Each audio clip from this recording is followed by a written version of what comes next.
بسم اللہ الرحمن الرحیم. ناظرین السلام علیکم. پروگرام کشمیر میگزین کے ایک نئی ایپیسوڈ کے ساتھ میں ہوں یاسر رحمان. ناظرین 24 سپٹمبر کو وزیر اعظم عمران خان نے اقوام متحدہ کی جنرل اسمبلی سے ورچوئل خطاب کیا. اپنے خطاب میں وزیر اعظم نے جہاں ماحولیات کی بات کی، وزیر اعظم نے جہاں پہ اسلام فوبیا کے حوالے سے بات کی، وزیر اعظم نے جہاں پہ کرپشن کے انسداد کے حوالے سے انہوں نے بات کی، کیسے کہ ڈیولپڈ ورلڈ کے اندر جو ہے وہ کرپشن کا پیسہ جاتا ہے اور ڈیولپنگ ورلڈ کا پیسہ جو ہے کس طرح سے ڈرائی آؤٹ ہو رہا ہے. اسی طریقے سے وزیر اعظم کے خطاب کے حوالے سے جو بات سب سے امپورٹنٹ تھی، جو ہمیشہ سے ہوتی ہے، وہ وزیر اعظم کا کشمیر کے حوالے سے بات کرنا تھا. کشمیر کے حوالے سے جو فیکٹس اینڈ فگرز ہیں وہ دنیا کو بتانا تھا. وزیر اعظم نے بڑے ببانگِ دہل کشمیر کے حوالے سے بتایا کہ کس طرح سے مقبوضہ کشمیر میں ہندوستان کی فاشسٹ رجیم جو ہے انہوں نے کشمیریوں کے لیے جینا دوبھر کر دیا ہے. کشمیریوں کے وہاں پہ ڈیموگرافک چینجز جو ہیں وہ لائی جا رہی ہیں. خصوصی طور پہ 5 اگست 2019 کے بعد سے جو اقدامات بھارت اٹھا رہا ہے، پھر خود بھارت کے اندر کس طرح جو مائنارٹیز ہیں ان کے ساتھ کیا سلوک کیا جا رہا ہے، اور ہندوتوا مینٹالٹی یا مائنڈ سیٹ جو ہے کس طرح سے فالو کیا جا رہا ہے. وزیر اعظم کا جو خطاب تھا پوری دنیا نے اس کو سراہا، اور خاص طور پہ کشمیریوں نے اس کو بہت زیادہ سراہا، کیونکہ کشمیری ہمیشہ وزیر اعظم کو اپنے سفیر کے طور پہ دیکھتے ہیں، اپنے وکیل کے طور پہ دیکھتے ہیں. ان کے خطاب کے بعد انڈین ڈپلومیٹ نے رائٹ ٹو رپلائی کے تحت جو رپلائی دیا وہ ہمیشہ سے وہی من گھڑت جھوٹا پروپیگنڈا تھا جو کہ ہمیشہ انڈیا کرتا رہا ہے. اور اس نے اپنی جو سپیچ ہے، نیہا دوبے اس خاتون کا نام ہے ڈپلومیٹ کا، اس نے اپنی جو سپیچ کا سٹارٹ کیا، اس نے کہا کہ جی کہ جس کشمیر کی یہ بات کر رہے ہیں، جس علاقے کی بات ہو رہی ہے، یہ انڈیا کا انٹرنل معاملہ ہے، یہ کوئی انٹرنیشنل معاملہ نہیں ہے. یعنی وہ تمام فیکٹس، وہ تمام جو حقائق ہیں اس کو جھٹلا دیا اس نے، جو کہ خود بھارت کے وزیر اعظم اس وقت کے جو پنڈت جواہر لال نہرو جو ہے وہ یونائٹڈ نیشنز لے کر گئے تھے. آج کے اس پروگرام میں ہم اس پہ بات کریں گے. اس کے بعد کیا ہوا؟ اس کے بعد یہ ہوا کہ پاکستان کی ڈپلومیٹ، پاکستان کی بہادر بیٹی سائمہ سلیم نے اس کے اوپر جو ہے بہت ہی زبردست طریقے سے رسپونڈ کیا رائٹ ٹو رپلائی کے اندر. اور انہوں نے جس طریقے سے رسپونڈ کیا، انہوں نے تمام فیکٹس جو ہیں وہ ریکارڈ پر لے کر آئیں. کس طرح بھارت جو ہے انفو لیب نے، انفو لیب نے بھارت کے جھوٹ کو بے نقاب کیا ہے، بھارت کے پروپیگنڈے کو بے نقاب کیا ہے. انہوں نے بتایا کس طرح بھارت ٹیررزم کر رہا ہے، کون سی ایسی 4 اقسام ہیں جس کے تحت بھارت جو ہے ٹیررزم کر رہا ہے. مقبوضہ کشمیر میں بھارت نے کیا کیا، فیکٹس، فگر، سٹیٹسٹکس کے ساتھ انہوں نے بات کی. اور وہاں پہ ہم نے دیکھا کہ جو انڈین سائٹ تھی، انہوں نے تمام جو سفارتی آداب ہیں انہیں بالائے طاق رکھتے ہوئے وہ وہاں سے بھاگ گئے. اور ہمیشہ سے یہی ہوتا ہے، کیونکہ وہ جو ویگ دا ڈاگ کرتے ہیں، جو حقیقت پہ مبنی چیزیں ہوتی ہیں اس کو رپلائی کرنے کے بجائے وہ ادھر ادھر کی باتیں کرتے رہتے ہیں. یہ ہم نے دیکھا کہ نیہا دوبے جو ان کی ڈپلومیٹ ہے، انہوں نے یہ کام کیا. آج کے اس پروگرام میں ہم بات کریں گے کہ کیا جو ہندوستان کا دعویٰ ہے یا ہندوستان کی سائٹ کا دعویٰ ہے انٹرنیشنل فورم پہ ریسنٹ پاسٹ کے اندر، وہ ہمیں دہراتے نظر آتے ہیں کہ کشمیر جو ہے، مقبوضہ کشمیر جو ہے، وہ انڈیا کا انٹیگرل پارٹ ہے، یعنی لازم و ملزوم حصہ ہے، لازم جز ہے. کیا ایسا ہی ہے؟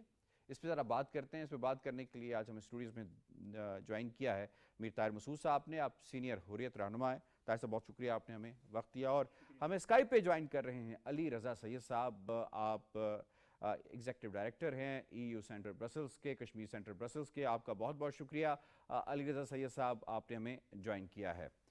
ٹو اسٹارٹ وتھ طاہر مسعود صاحب، سادہ سے سوال.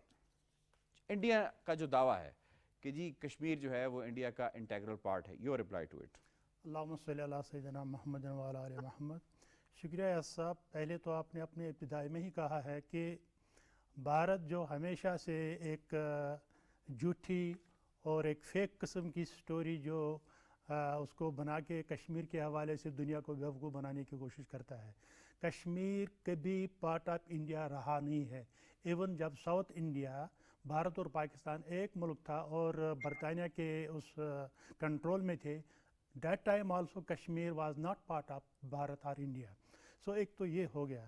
دوسرا کہ اب ایک جو جنگ آزادی شروع ہوئی ہے 1947 میں، اس وقت انڈیا کے جس طرح کہ آپ نے کہا اس کے جو پہلے وزیر اعظم جواہر لال نہرو صاحب وہاں پر گئے ہیں اور انہوں نے جنگ رکوائی ہے اور ریکویسٹ کی ہے، اور انہوں نے یہ کہا ہے کہ کشمیریوں کو جو رائٹ ٹو سیلف ڈٹرمنیشن ہے، اور اقوام متحدہ نے جو قراردادیں اس وقت پاس کی ہے یا ایک سال بعد دوبارہ جو پاس کی ہے، اکارڈنگ دوز ریزولوشنز کشمیریوں کو ان کا حق دیا جائے گا، اور وہ جو کہیں گے ہم اس کو تسلیم کریں گے۔ اور انہوں نے یہ بھی کہا کہ ہم فورسبل میریجز پہ یقین نہیں رکھتے ہیں، کشمیریوں کا جو بھی فیصلہ ہے بھارت ول ایکسیپٹ دیٹ۔ لیکن آج تک آپ نے دیکھ لیا ہے ابھی جو یو این کا جو جنرل اسمبلی کا اجلاس ہو رہا ہے، سب سے پہلے میں یہ بھی کہنا چاہوں گا کہ prime minister Pakistan as usual جہاں کہیں بھی اس کو انٹرنیشنل فورمز پہ بات کرنے کی بات ہوتی ہے، especially U N general assembly میں، انہوں نے زوردار طریقے سے کشمیریوں کا اور پاکستانیوں کا موقف جو ہے کشمیر کے حوالے سے وہ پیش کیا ہے۔ میں پرائم منسٹر پاکستان کو، پاکستان کی حکومت کو، پاکستانی عوام کو، پاکستان کی فورسز کو سلام پیش کرتا ہوں کہ جس انداز سے وہ کشمیر کے حوالے سے ایک بالکل غیر مبہم طریقے سے فیکٹس پر مبنی اپنے اصولوں پر دنیا کو بتاتا ہے کہ what is Kashmir and what is Kashmir issue. ٹھیک ہے، علی رضا سید صاحب، بھارت کا یہ کہنا، یہ دعویٰ کرنا کہ کشمیر جو ہے مقبوضہ کشمیر وہ انڈیا کا انٹیگرل پارٹ ہے، اگر ایسا ہی ہے تو پھر مقبوضہ کشمیر کا جو ایشو ہے اسے یو این ایس سی میں بار بار اس پہ کیوں ڈیبیٹ ہوتی ہے، کیوں بات ہوتی ہے؟ Your take. Thank you sir. دیکھیں بھارت ہمیشہ سے جو ہے وہ جھوٹ پہ مبنی اپنی ایک پالیسی انہوں نے بنائی ہوئی ہے، حالانکہ فیکٹس اینڈ فگر جو ہے وہ کمپلیٹلی ڈیفرنٹ ہیں۔ جس طریقے سے آپ نے کہا، جواہر لال نہرو صاحب نے ایک بار نہیں کئی بار انٹرنیشنل فورم پہ اور جو کشمیریوں کے ساتھ انہوں نے وعدہ کیا تھا کہ وہ جب جو ہی حالات بہتر ہوتے ہیں وہاں پہ وہ پلیبیسائٹ کرائیں گے، اور وہی لے کے گئے تھے مسئلہ کشمیر کو یونائٹڈ نیشن کے اندر۔ تو یہ چیزیں تو حقیقت پہ مبنی ہیں۔ اب دیکھنا یہ ہے کہ بھارت جو اپنے آپ کو بگیسٹ ڈیموکریسی کہلاتا ہے، اور دوسری طرف وہ جو یہ رٹ لگاتے ہیں کہ یہ ہمارا اٹو ٹانگ ہے، یہ دونوں چیزیں میچ نہیں کرتی ہیں۔ اگر آپ دیکھیں کہ فرض کر لیں کشمیری یا پاکستانی یا انٹرنیشنل کمیونٹی اس بات کو نہیں مانتی کہ یہ بھارت کا اٹو ٹانگ ہے، اور یہ نہ پہلے رہا ہے، نہ ہے اور نہ ہوگا، لیکن اس کے ساتھ ساتھ آپ دیکھیں کہ بھارت مقبوضہ کشمیر کے اندر جس طریقے سے ظلم کر رہا ہے، آپ دیکھیں کہ وہاں کے جو ڈریکونین لاز ہیں، کیا وہ کسی اور، فرض کر لیں کہ انڈیا جو ہے وہ کہتا ہے کہ جی یہ ان کا اٹو ٹانگ ہے، لیکن وہاں پہ پیلٹ گن کا استعمال آپ دیکھیں، پیلٹ گن کا استعمال انڈیا کے اندر کسی جگہ پہ انہوں نے نہیں کیا، لیکن مقبوضہ کشمیر کے اندر کر رہے ہیں۔ انڈیا کے اندر کسی جگہ پہ بھی 9 لاکھ سے زیادہ فورسز جو ہیں وہ کسی بھی ان کے حصے میں نہیں ہے، مقبوضہ کشمیر میں موجود ہے۔ تو یہ ساری چیزیں بتاتی ہیں کہ کشمیر ان کا اٹو ٹانگ نہیں ہے، اور بھارت جو اپنے آپ کو ڈیموکریسی کہتا ہے، وہ ڈیموکریسی بھی میں نہیں مانتا کہ وہ ڈیموکریسی ہے۔ وہ اس لیے کہ اگر فرض کر لیں ان کا یہ پوائنٹ آف ویو مان لیا جائے کہ یہ ان کا حصہ ہے، تو پھر وہ جو کچھ مقبوضہ کشمیر میں کر رہے ہیں، کیا کسی ڈیموکریسی میں ایسا ہوتا ہے؟ نہیں۔ انہوں نے اس مسئلہ کشمیر کو اور پاکستان کو بدنام کرنے کے لیے، کشمیریوں کی تحریک آزادی کو نقصان پہنچانے کے لیے، بھارت کی جو پالیسی ہے وہ صرف اور صرف فاشسٹ پالیسی ہے، وہ ایکسپانشن کی پالیسی ہے، وہ کشمیریوں کے ساتھ ساتھ وہ پاکستان کو بھی نقصان پہنچانا چاہتے ہیں، وہ دوسرے جو ممالک ہیں، چھوٹے ممالک، ان کو بھی خوف اور اس دہشت کے ساتھ اپنے موقف کی حمایت کروانا چاہتے ہیں، لیکن یہ ہوگا نہیں۔ میں دوبارہ آپ کی طرف واپس آؤں گا اسی ایشو کو مزید ایکسپلین کرنے کے لیے، تاکہ ہمارے ناظرین اور دنیا کو یہ پتہ چل سکے کہ جو انڈیا کا جھوٹ ہے اسے ہم بے نقاب کر سکیں۔ میر طاہر مسعود صاحب، اس وقت تک پاکستان اور بھارت کے مابین جتنے مذاکرات ہوئے ہیں، جتنے مذاکرات کے دور ہوئے ہیں، کسی بھی فورم پہ، انٹرنیشنل فورم پہ ہو جائے، پاکستان میں ہوں، انڈیا میں ہوں، ہم آگرہ سمٹ کے حوالے سے بات کر لیں، کیا کبھی کشمیر پوائنٹ 1 سے پوائنٹ 2 بھی گیا ہے؟ اگر انڈیا کا انٹرنل معاملہ ہے تو پھر پاکستان اور بھارت کے مابین یہ مذاکرات کیوں ہوتے رہے؟ دیکھیے، آپ نے کہا پوائنٹ 1 اور پوائنٹ 2، اگر آپ بھارتی اس پروپیگنڈے کو دیکھیں گے